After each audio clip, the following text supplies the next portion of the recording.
Padre Pio tried to warn us. He tried to warn the entire church, and no one listened. In 1961, during a private conversation with 3 Capuchin friars at the monastery of San Giovanni Rotondo, Padre Pio described a vision that had kept him awake for 3 consecutive nights. He said he had seen the future. He said he had seen a world where every man, woman, and child carried a glowing rectangle in their pocket, a window of cold light that they stared into for hours each day. And through that window, he said, something stared back, something that attached itself to the soul like a leech attaches itself to flesh, invisible, painless, and devastating beyond measure. The friars wrote down his words. They filed them away, and for over 60 years, those words gathered dust in an archive that almost no one has accessed, until now. What you are about to hear is Padre Pio's most urgent warning for the modern world, and it concerns something you are doing right now. You are looking at a screen. Few Catholics know this, but I need to be honest with you before we go any further. When I first came across this testimony 3 years ago, I almost didn't believe it. A saint who died in 1968 warning about smartphones, about tablets and laptops and the infinite scroll of content that fills our waking hours, it seemed impossible. But the more I read, the more I cross-referenced the Capuchin records with the testimonies of those who knew Padre Pio personally, the more I realized that this was not hindsight. This was foresight. This was a man who could bilocate across continents, who could read the hidden sins of every soul who knelt before him, who bore the wounds of Christ in his own flesh for 50 years, describing with terrifying precision a technology that would not exist for another 4 decades. And he was not describing the technology itself. He was describing what lies on the other side of it. In the next few minutes, you will learn what Padre Pio saw when he looked at the soul of a man who had been watching television for just 2 years. You will understand the specific mechanism by which, according to Padre Pio's mystical vision, dark entities use screens as doorways to attach themselves to human souls. You will discover the 3 types of spiritual attachment that Padre Pio identified, and you will learn why he said the 3rd type is happening to millions of people right now, in broad daylight, without them having the slightest idea. And at the end, I will share the 5 practices that Padre Pio prescribed for spiritual protection in what he called the age of the glowing windows. But I must warn you of something first. There is a particular kind of spiritual dread that comes from realizing you have been doing something harmful without knowing it. Not harmful to your body, harmful to your soul. And when that realization arrives, it does not come gently. It strikes like a cold hand on the back of your neck. Because you begin to wonder, how long has this been happening? How many threads have attached themselves while I sat there scrolling, watching, consuming? And the answer, according to what Padre Pio saw, may be far worse than you imagine. The story begins with a man named Vittorio Gambini. He was a factory worker from the industrial outskirts of Bari, in the Puglia region of southeastern Italy. In 1960, Vittorio did something that thousands of Italian families were doing that year. He bought a television set. It was a Philco Predictor, imported through a cousin who worked in electronics distribution in Milan. Vittorio was immensely proud of it. He installed it in the main room of his modest apartment, the room where the family ate dinner, where his children did their schoolwork, where his wife Ornella said the evening rosary. Vittorio was a practicing Catholic, not exceptional in his devotion, but consistent. He attended Mass every Sunday. He went to confession monthly. He said grace before meals. He considered himself a good man and a good father to his 3 children, Marco, aged 14, Giuliana, aged 11, and little Stefano, aged 7. For the first few months, the television was a source of wonder and entertainment. The family gathered around it in the evenings to watch variety shows and news broadcasts. The neighbors came to watch. It was a social event, a modern marvel. Vittorio felt he had brought progress into his home. But within 6 months, things began to change. Small things at first, barely noticeable. Marco, the eldest, stopped joining the family for the evening rosary. He said he wanted to watch a program instead. Giuliana began having nightmares, vivid and disturbing, about shadowy figures standing in the corners of her bedroom.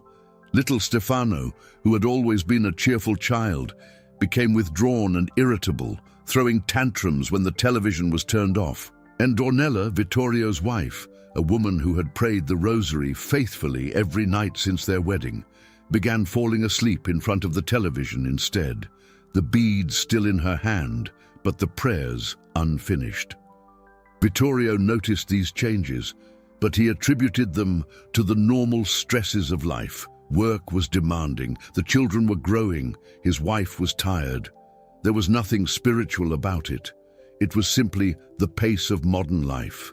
And then something happened that he could not explain. One night in March of 1962, Vittorio woke at 3 in the morning. The apartment was silent except for one thing. The television was on. He had turned it off before bed. He was certain of it.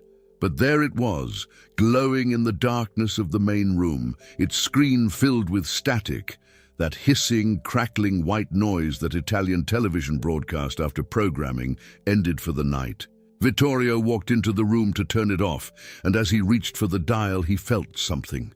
A presence, not behind him, not beside him, inside the room, but somehow also inside the screen, as if the static was not empty noise but a veil. And behind that veil, something was watching. He turned the television off and went back to bed. He told no one. He convinced himself it was his imagination. But it happened again the following week, and then again 3 nights later, always at 3 in the morning, always the television on by itself, always that same suffocating sense of being observed. It was Ornella who finally said what needed to be said. She told Vittorio that she had been feeling a heaviness in the apartment that she could not explain, a spiritual weight, the kind of oppression she had only heard about from her grandmother, who had spoken of homes that were spiritually unclean. Ornella said, "We need to go to Padre Pio." Hold on to what I just told you about the television turning itself on, because when Padre Pio later explained what was happening in that apartment, the explanation was far more disturbing than a simple malfunction. And it has direct implications for every screen you have in your home right now. Vittorio and Ornella traveled to San Giovanni Rotondo in April of 1962. They arrived at the Church of Our Lady of Grace before dawn, joining the long line of pilgrims who waited hours for the privilege of attending Padre Pio's morning mass and perhaps receiving his blessing or going to confession. When Vittorio finally knelt in Padre Pio's confessional, he began with his usual list of sins, minor irritabilities, a moment of dishonesty at work, a few missed morning prayers. He did not mention the television. He did not think it was relevant to a confession. Padre Pio listened in silence, and when Vittorio finished, the old friar said nothing for what felt like an eternity. Then he spoke, and his voice carried a weight that Vittorio later described as feeling like stones being placed on his chest, one by one.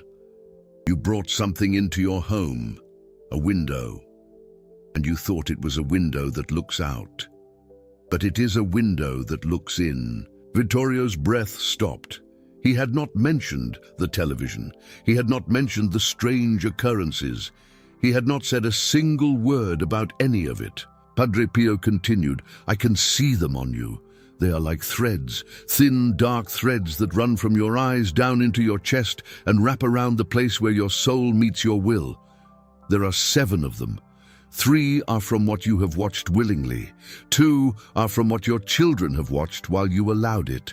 And 2 are from what enters the room even when no one is watching, because the window is never truly closed. I need to stop here and tell you something personal, because when I first read those words, 3 are from what you have watched willingly, I put the document down and I could not pick it up again for 2 days. I've seen it with my own eyes, what screens can do to a family. My own grandson, Thomas, was 13 when he became a different person. He went from a bright, joyful boy who served as an altar boy at our parish in Coventry to a withdrawn, angry young man who barely spoke to anyone. And the change tracked exactly, almost to the week, with when he received his first smartphone. I watched it happen, and I did nothing because I told myself it was just modern life, just what children do now. I told myself exactly what Vittorio told himself, and I was just as wrong. Now let me return to what Padre Pio revealed in that confessional, because the next part of his explanation contains what I believe is the most important spiritual teaching for our century. Padre Pio told Vittorio that he had been given a vision, not once but repeatedly, of how screens function in the spiritual realm. And what he described was fundamentally different from how we understand screens in the physical world. In the physical world, a screen is a one-way transmission. Images and sounds are broadcast, and you receive them passively. You watch. The screen does not watch you. This is what we believe. But Padre Pio said that in the spiritual realm, the relationship is reversed. He described every screen as what he called a fenestra, a deux-vie, a two-way window. In the physical world, light travels from the screen to your eyes. But in the spiritual world, something travels from your soul back through the screen. Your attention, your emotional engagement, your willingness to receive. And on the other side of that two-way window, entities exist that feed on exactly those things. He told Vittorio, when you sit before that screen and you give it your attention, you are not merely watching, you are opening. You are opening the door of your soul and placing a sign above it that says, "Come in, I am available." And they come in. Not through your front door, not through your windows, through your eyes. Now remember what I said at the beginning about those 3 consecutive nights when Padre Pio could not sleep. This is what he saw in that vision. He saw the future. He saw a world saturated with screens, not one per household, as in Vittorio's time, but one in every pocket, one on every desk, one beside every bed, one in every child's hand. And from each of those screens, he saw thin, dark threads stretching outward, connecting to the souls of those who watched. Millions of threads, billions of threads, a web so vast and so intricate that it covered the entire earth like a second atmosphere, a spiritual atmosphere of attachment and influence that no one could see with physical eyes. And he wept. The friars who recorded the vision said that Padre Pio wept for nearly an hour after describing it, because he understood that what he was seeing was not a possibility. It was a certainty, a future that would arrive as surely as the sun rises. But the most critical part of Padre Pio's teaching was not the existence of these threads. It was his explanation of the 3 types of attachment they create.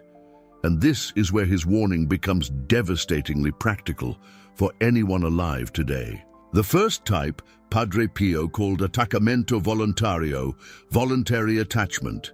This occurs when a person deliberately chooses to watch, read, or engage with content that is sinful. Pornography, graphic violence, blasphemous material, occult content. In these cases, Padre Pio said, the attachment is immediate and strong. The thread that forms is thick, like a rope, and it connects directly to the will. The person becomes enslaved to the content, craving it, returning to it, unable to stop.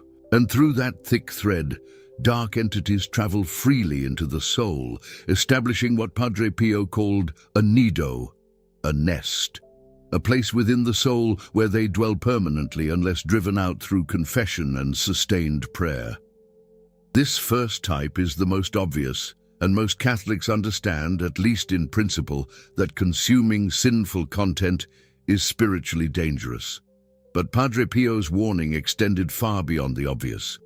The second type he called attaccamento passivo, passive attachment, and this is where most people, including most devout Catholics, fail to recognize the danger.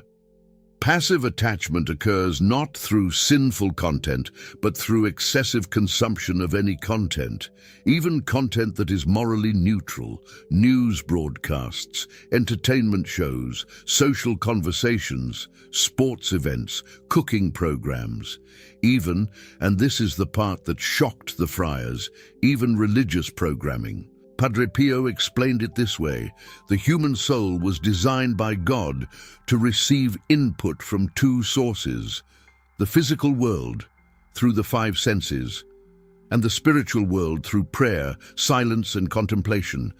These two channels are meant to be in balance. But when a person spends hours each day staring at a screen, the physical channel is overwhelmed, it is flooded. And when it is flooded, the spiritual channel narrows, not because God withdraws, but because the soul can no longer hear him. It is like trying to hear a whisper in a room full of shouting. And in that state of spiritual deafness, Padre Pio said, the thin threads form, not thick like the ropes of voluntary attachment, thin, almost invisible, but numerous. Dozens of them, hundreds, each one carrying a tiny amount of spiritual static, a low-level interference that over time accumulates into a fog that settles over the soul like dust settles on furniture. You do not notice it arriving, you only notice that the room is dimmer than it used to be, that prayer feels emptier, that Mass feels more like an obligation than an encounter, that the voice of God, which once seemed so clear, now seems distant and muffled. And this is what Padre Pio saw on Vittorio's soul, not the thick ropes of voluntary sin, because Vittorio had not been watching sinful content, but a dense web of thin threads accumulated over 2 years of excessive television consumption that had dimmed his spiritual receptivity to the point where grace could barely penetrate. Sound familiar? Remember the letter we discussed in a previous video about the soul covered in incrustation? This is a different mechanism with the same devastating result. A soul that appears healthy on the outside, but is slowly suffocating on the inside. Padre Pio gave an example to the friars that made the danger painfully concrete. He said, imagine a man who drinks clean water every day but adds 1 drop of mud to each glass. 1 drop. So small he cannot taste it. So small it changes nothing about the appearance of the water. But after a year of this, his body has consumed 365 drops of mud. After 10 years, 3,650 drops. His organs are coated, his blood is thick, his body is failing. And he cannot understand why, because he has been drinking water his entire life. This, Padre Pio said, is what screens do to the soul through passive attachment. 1 hour of mindless consumption seems harmless, but the accumulation over years and decades creates a spiritual sludge that chokes the channels through which God communicates with us. But the third type of attachment is the one that Padre Pio said terrified him the most. And I must tell you, when I understood what he was describing, it changed how I live my daily life. Completely, permanently. The third type he called attaccamento ambientale, environmental attachment. And this is the one that affects you even when you are not looking at a screen. Padre Pio explained that when a screen is present in a room, even when it is turned off, it retains a kind of spiritual residue from what has been displayed on it. He compared it to a piece of cloth that has been dipped in perfume. Even after the cloth dries, the scent remains. In the same way, a screen that has displayed images of sin, violence, lust, blasphemy, or even just hours upon hours of meaningless noise, carries a spiritual imprint of that content. And that imprint, Padre Pio said, radiates outward, subtly, continuously, like a very faint sound that you cannot consciously hear, but that your body still registers. Your soul registers the spiritual radiation of every screen in your home, in your bedroom, in your children's rooms, in your kitchen, in your pocket, even when those screens are dark. This is why Vittorio's television turned itself on at 3 in the morning. Not because of an electrical malfunction, because the spiritual entities that had used the screen as a gateway had established a presence in the room. And at 3 in the morning, the hour that spiritual tradition calls the devil's hour, the inverse of 3 in the afternoon when Christ died on the cross, their presence was strongest. The television turning on was not a cause, it was a symptom of a home that had been spiritually infiltrated through a glowing rectangle in the main room. And now think about this. Vittorio had one television, one screen in one room. How many screens are in your home right now? How many are in your bedroom, in your children's bedrooms, on your nightstand, inches from your head while you sleep? Padre Pio saw one television causing 7 threads of attachment in a single family. What would he see if he looked at a modern home with 8, 10, 12 screens, each one carrying the spiritual residue of thousands of hours of content? This is the question that kept him awake for 3 nights. This is the vision that made him weep for an hour, not the past, the future, our present. Let me tell you what happened to Vittorio after that confession. Because Padre Pio did not simply diagnose the problem and send him away in despair. He gave him a prescription, a specific set of practices designed to break the attachments and protect the home. But first, Padre Pio did something that Vittorio did not expect. He absolved him. Not because Vittorio had committed a mortal sin through watching television, but because, Padre Pio explained, the passive attachments had created a state of spiritual compromise that required sacramental intervention. The threads needed to be cut by grace before they could be prevented from reforming. After the absolution, Padre Pio gave Vittorio 5 instructions, and I believe these 5 instructions, given in 1962 to a factory worker from Bari, are the most relevant spiritual practices for any Catholic living in the 21st century. The first instruction was this: designate one room in your home as a screen-free sanctuary. Padre Pio said it should be the room where the family prays. No television, no radio, no device of any kind that displays images or broadcasts sound from the outside world. This room, he said, must be reserved exclusively for God.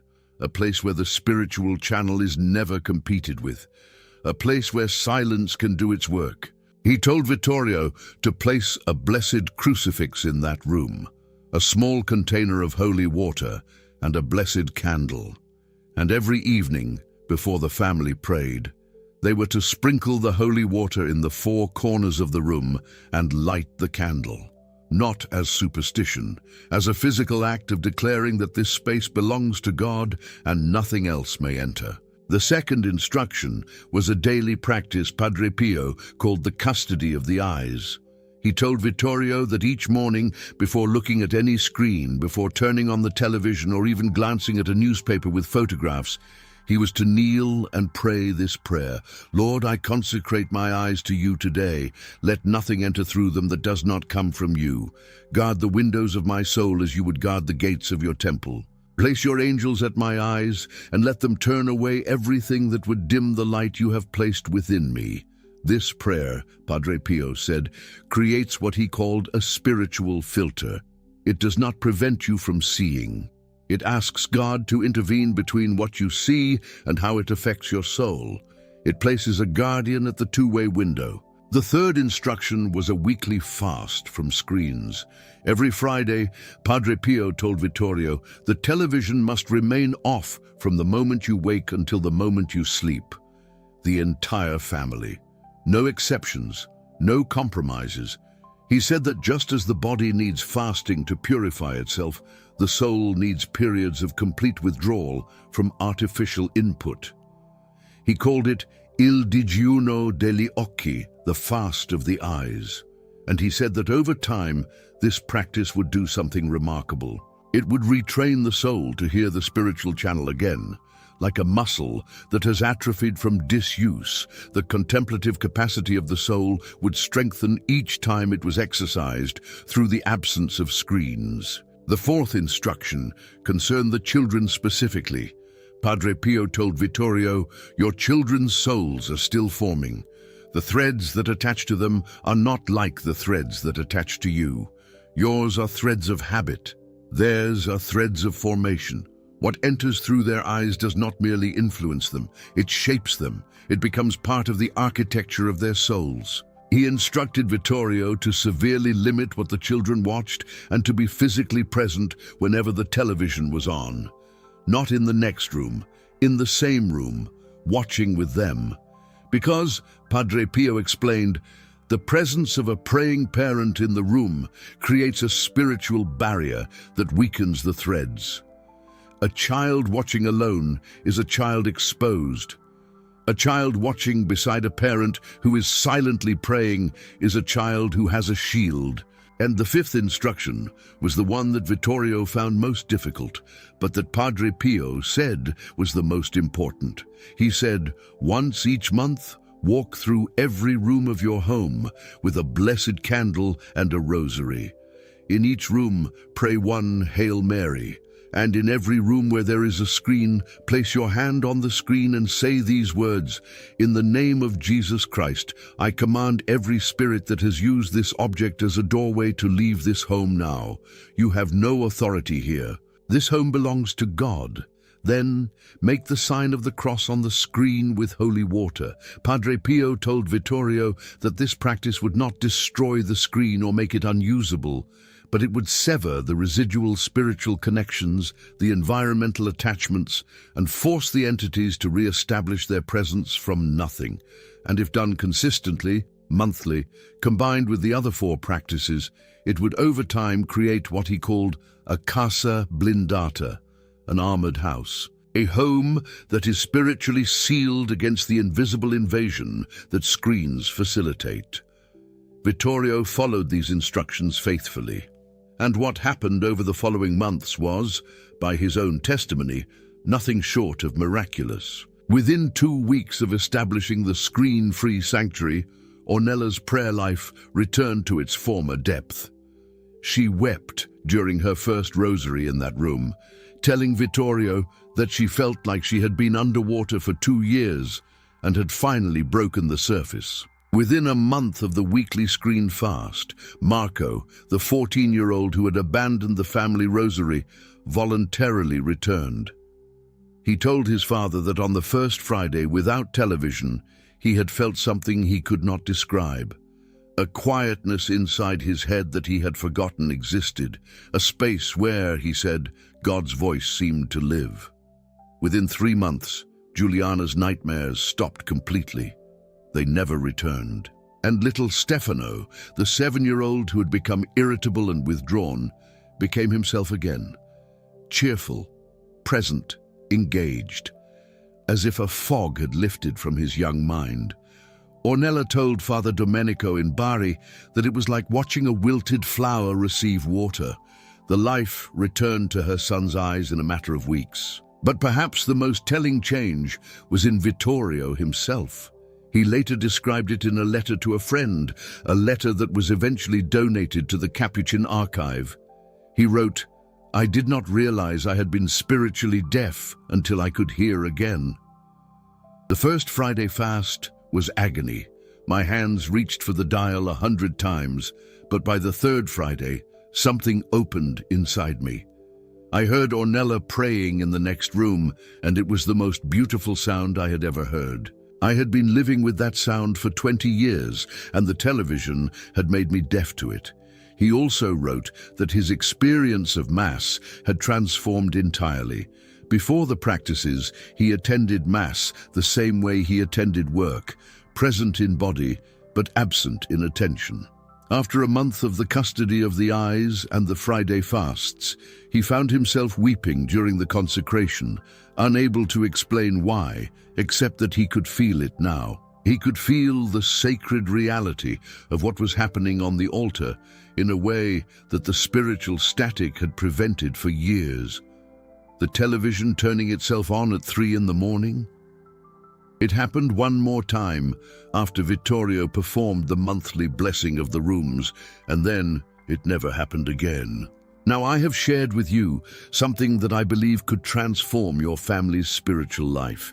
And I want to acknowledge that bringing these hidden teachings to light, researching the Capuchin archives, cross-referencing testimonies, and presenting them in English for Catholics around the world is a mission that requires sustained effort and resources. If what you have heard today has opened your eyes to a danger you did not know existed, if you feel that this warning from Padre Pio needs to reach every Catholic household in the modern world, I want to invite you to consider supporting this mission through the Super Thanks button below this video.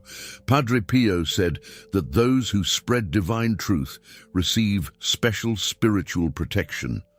Your Super Thanks is not just financial support. It is you joining the mission of making sure these buried warnings reach the souls who desperately need them. You are not just a viewer, you are a guardian of truths that the world would prefer to keep hidden. Let me now bring this full circle, because there is one more thing that Padre Pio said to the friars after describing his vision of the future saturated with screens. And it is the detail that I carry with me every single day. He said, "The greatest trick of the enemy in the age of the glowing windows will not be temptation. It will be distraction. He will not need to tempt most souls into grave sin. He will simply keep them occupied, scrolling, watching, consuming, until the day they die, having never once sat in true silence with God. They will arrive at the gates of heaven, and they will say, 'Lord, I never committed a great sin.' And he will say, 'No, but you never committed a great love either. You were too busy watching, too busy watching.'" That phrase should be written on every screen in every home in the world. This is what truly matters, and I speak from the depths of my own experience.